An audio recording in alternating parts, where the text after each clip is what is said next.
अथ श्री दुर्गा सप्तशती 11वां अध्याय। देवताओं द्वारा देवी की स्तुति तथा देवी द्वारा देवताओं को वरदान। ध्यान। मैं भुवनेश्वरी देवी का ध्यान करती हूँ। उनके श्री अंगों की आभा प्रभात काल के सूर्य के समान है और मस्तक पर चंद्रमा का मुकुट है। वे उभरे हुए स्तनों और 3 नेत्रों से युक्त हैं।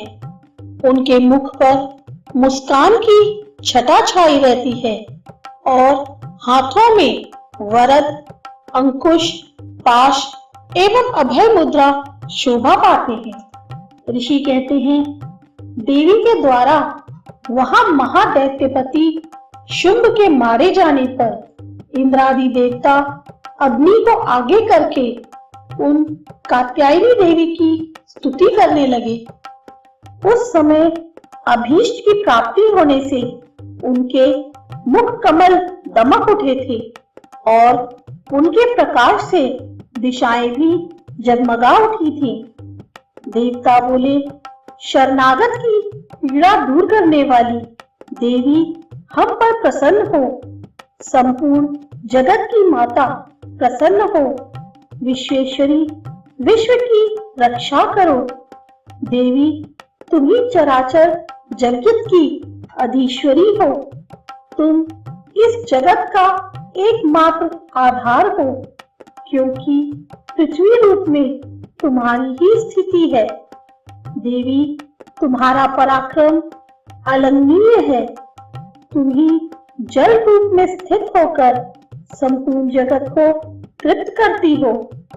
तुम अनंत बल संपन्न वैष्णवी शक्ति हो। इस विश्व की कारणभूता परामाया हो। देवी, तुमने इस समस्त जगत को मोहित कर रखा है। तुम ही प्रसन्न होने पर इस पृथ्वी पर मोक्ष की प्राप्ति कराती हो। देवी, संपूर्ण विद्याएं तुम्हारे ही भिन्न भिन्न स्वरूप हैं। जगत में जितनी स्त्रियां हैं वे सब तुम्हारी ही मूर्तियां हैं। जगदम्बे, एकमात्र तुमने ही इस विश्व को व्याप्त कर रखा है। तुम्हारी स्तुति क्या हो सकती है? तुम तो स्तवन करने योग्य पदार्थों से परे एवं परा वाणी हो।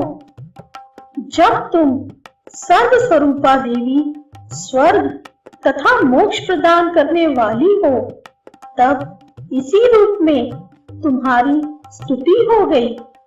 तुम्हारी स्तुति के लिए इससे अच्छी उक्तियां और क्या हो सकती हैं? बुद्धि रूप से सब लोगों के हृदय में विराजमान रहने वाली तथा स्वर्ग एवं मोक्ष प्रदान करने वाली नारायणी देवी, तुम्हें नमस्कार है। कला, काष्ठा आदि के रूप से क्रमशः परिणाम की ओर ले जाने वाली तथा विश्व का उपसंहार करने में समर्थ नारायणी, तुम्हें नमस्कार है। नारायणी, तुम सब प्रकार का मंगल प्रदान करने वाली मंगलमयी हो। कल्याणदायिनी शिवा हो। सब पुरुषार्थों को सिद्ध करने वाली शरणागत वत्सला, 3 नेत्रों वाली एवं गौरी हो। तुम्हें नमस्कार है। तुम सृष्टि, पालन और संहार की शक्तिभूता सनातनी देवी, गुणों का आधार तथा सर्वगुणमयी हो। नारायणी, तुम्हें नमस्कार है। शरण में आए हुए दीनों एवं पीड़ितों की रक्षा में संलग्न रहने वाली तथा सबकी पीड़ा दूर करने वाली नारायणी देवी, तुम्हें नमस्कार है। नारायणी, तुम ब्रह्माणी का रूप धारण करके हंसों से जुटे हुए विमान पर बैठती तथा कुश मिश्रित जल छिड़कती रहती हो। तुम्हें नमस्कार है। माहेश्वरी रूप से त्रिशूल, चंद्रमा एवं सर्प को धारण करने वाली तथा महान वृषभ की पीठ पर बैठने वाली नारायणी देवी तुम्हें नमस्कार है। मोरों और मुर्गों से घिरी रहने वाली तथा महाशक्ति धारण करने वाली कौमारी रूप धारिणी निष्पापे नारायणी तुम्हें नमस्कार है। शंख, चक्र, गदा और शार्दधनुष रूप उत्तम आयुधों को धारण करने वाली वैष्णवी शक्ति रूपा नारायणी तुम प्रसन्न हो, तुम्हें नमस्कार है। हाथ में भयानक महाचक्र लिए और दाढ़ों पर धरती को उठाए वाराही रूप धारिणी कल्याणमयी नारायणी तुम्हें नमस्कार है। भयंकर नरसिंह रूप से दैत्यों के वध के लिए उद्योग करने वाली तथा त्रिभुवन की रक्षा में संलग्न रहने वाली नारायणी तुम्हें नमस्कार है। मस्तक पर किरीट और हाथ में महावज्र धारण करने वाली सहस्त्र नेत्रों के कारण उद्दीप दिखाई देने वाली और वृतासुर के प्राणों का अपहरण करने वाली इंद्र शक्ति रूपा नारायणी देवी तुम्हें नमस्कार है। शिवदूती रूप से दैत्यों की महती सेना का संहार करने वाली भयंकर रूप धारण तथा विकट गर्जना करने वाली नारायणी तुम्हें नमस्कार है। दाढ़ों के कारण विकराल मुख वाली मुंडमाला से विभूषित मुंडमर्दिनी चामुंडा रूपा नारायणी तुम्हें नमस्कार है। लक्ष्मी, लज्जा, महाविद्या, श्रद्धा, पुष्टि, स्वधा, ध्रुवा, महारात्रि तथा महाअविद्या रूपा नारायणी तुम्हें नमस्कार है। मेधा, सरस्वती, वरा, भूति, भाभवी, तामसी, नेता तथा ईशा रूपिणी नारायणी तुम्हें नमस्कार है। सर्वस्वरूपा, सर्वेश्वरी तथा सब प्रकार की शक्तियों से संपन्न दिव्य रूपा दुर्गे देवी सब भयों से हमारी रक्षा करो, तुम्हें नमस्कार है। कात्यायनी, यह तीन लोचनों से विभूषित तुम्हारा सौम्य मुख सब प्रकार के भयों से हमारी रक्षा करे, तुम्हें नमस्कार है।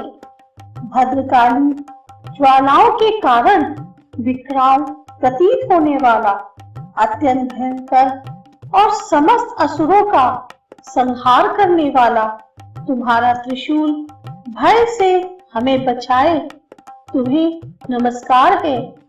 देवी, जो अपनी ध्वनि से संपूर्ण जगत को व्याप्त करके दैत्यों के तेज नष्ट किए देता है, वह तुम्हारा घंटा हम लोगों की पापों से उसी प्रकार रक्षा करे जैसे माता अपने पुत्रों की बुरे कर्मों से रक्षा करती है।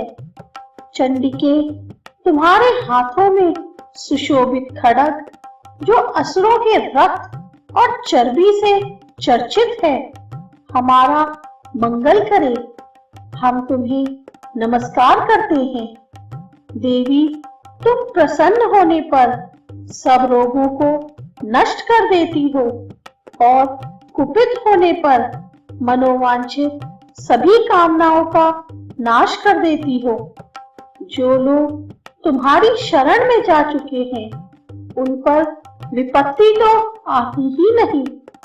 तुम्हारी शरण में गए हुए मनुष्य दूसरों को शरण देने वाले हो जाते हैं। देवी अंबिके, तुम अपने स्वरूप को अनेक भागों में विभक्त करके नाना प्रकार के रूपों से जो इस समय इन धर्मद्रोही महादैत्यों का संहार किया है, वह सब दूसरी कौन कर सकती थी। विद्याओं में ज्ञान को प्रकाशित करने वाले शास्त्रों में तथा आदि वाक्यों में तुम्हारे सिवा और किसका वर्णन है, तथा तुमको छोड़कर दूसरी कौन ऐसी शक्ति है जो इस विश्व को अज्ञानमय घोर अंधकार से परिपूर्ण ममता रूपी गड्ढे में निरंतर भटका रही हो। जहां राक्षस, जहां भयंकर विष वाले सर्प, जहां शत्रु, जहां लुटेरों की सेना और जहां दावानल हो, वहां तथा समुद्र के बीच में भी साफ रहकर तुम विश्व की रक्षा करती हो। विश्वेश्वरी, तुम विश्व का पालन करती हो, विश्व रूपा हो, इसलिए संपूर्ण विश्व को धारण करती हो। तुम भगवान विश्वनाथ की भी वंदनीय हो। जो लोग भक्ति पूर्वक तुम्हारे सामने मस्तक झुकाते हैं, वे संपूर्ण विश्व को आश्रय देने वाले होते हैं। देवी प्रसन्न हो। जैसे इस समय असुरों का वध करके तुमने शीघ्र ही हमारी रक्षा की है, उसी प्रकार सदा हमें शत्रुओं के भय से बचाओ। संपूर्ण जगत का पाप नष्ट कर दो और उत्पात एवं पापों के फल स्वरूप प्राप्त होने वाले महामारी आदि बड़े बड़े उपद्रवों को शीघ्र दूर करो। विश्व की पीड़ा दूर करने वाली देवी, हम तुम्हारे चरणों पर पड़े हुए हैं, हम पर प्रसन्न हो। त्रिलोक निवासियों की पूजनीय परमेश्वरी, सब लोगों को वरदान दो।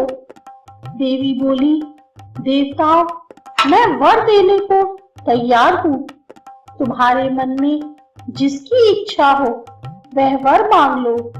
संसार के लिए उस उपकारक वर को मैं अवश्य दूंगी। देवता बोले, सर्वेश्वरी, तुम इसी प्रकार तीनों लोकों की समस्त बाधाओं को शांत करो और हमारे शत्रुओं का नाश करती रहो। देवी बोली, देवताओं, वैवस्वत मनवंतर के 28वें युग में शुंभ और निशुंभ नाम के दो अन्य महादैत्य उत्पन्न होंगे। तब मैं नंद गोप के घर में उनकी पत्नी यशोदा के गर्भ से अवतीर्ण हो विंध्याचल में चली जाऊंगी और उक्त दोनों असुरों का नाश करूंगी। फिर अत्यंत भयंकर रूप से पृथ्वी पर अवतार ले मैं विप्रचित्ति नामक दानवों का वध करूंगी। उन भयंकर महादैत्यों को भक्षण करते समय मेरे दांत अनार के फूल की भांति लाल हो जाएंगे। तब स्वर्ग में देवता और मृत्युलोक में मनुष्य सदा मेरी स्तुति करते हुए मुझे रक्तदंतिका कहेंगे। फिर जब पृथ्वी पर 100 वर्षों के लिए वर्षा रुक जाएगी और पानी का अभाव हो जाएगा, उस समय मुनियों के स्तुति करने पर मैं पृथ्वी पर अयोनिजा रूप में प्रकट होंगी और 100 नेत्रों से मुनियों को देखूंगी। अतः मनुष्य शताक्षी इस नाम से मेरा कीर्तन करेंगे। देवताओं, उस समय मैं अपने शरीर से उत्पन्न हुए शाकों द्वारा समस्त संसार का भरण पोषण करूंगी। जब तक वर्षा नहीं होगी तब तक वे शाक ही सब प्राणियों की रक्षा करेंगे। ऐसा करने पे पृथ्वी पर शाकंभरी के नाम से मेरी ख्याति होगी। उसी अवतार में मैं दुर्गम नामक महादैत्य का वध भी करूंगी। इससे मेरा नाम दुर्गा देवी के रूप में प्रसिद्ध होगा।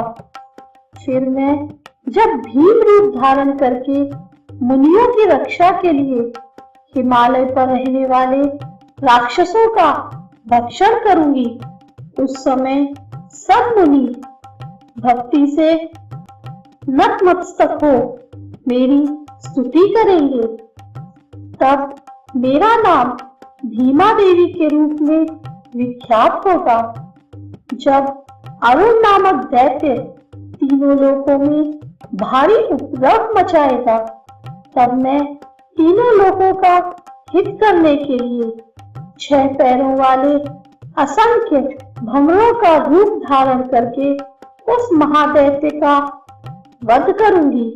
उस समय सब लोग भ्रामरी के नाम से चारों ओर मेरी स्तुति करेंगे। इस प्रकार जब जब संसार में दानवी बाधा उपस्थित होगी, तब तक अवतार लेकर मैं शत्रुओं का संहार करूंगी।